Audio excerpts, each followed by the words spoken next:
Egyptian middle-class woman here. So imagine this with me. The suitor, who's most likely a young man who barely graduated a couple of years back and has a very modest income as a result, is sitting in the well-organized family room with his semi-formal clothing as the father of the bride and possibly the mother chat with him.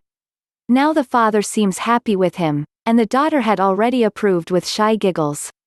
You'd think that means the rest is easy. But no, this is actually where the struggle of many Egyptian men starts. They start listing the conditions for marrying their precious daughter. The typical list would include the following.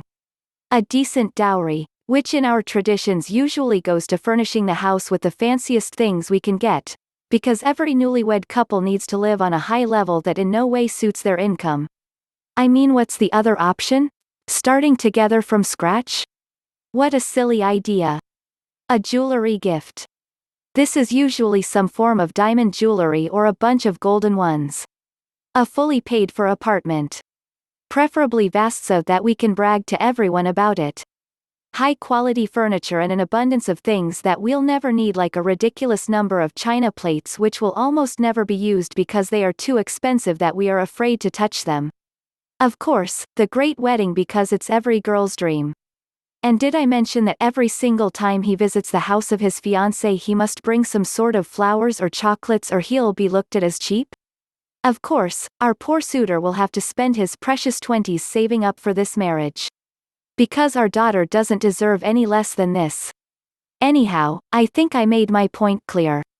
Marriage demands are ridiculous and unfair to men here. Arab men tend to be demonized most of the time, even though our traditions do them injustice as well. I feel bad for them having to go through this.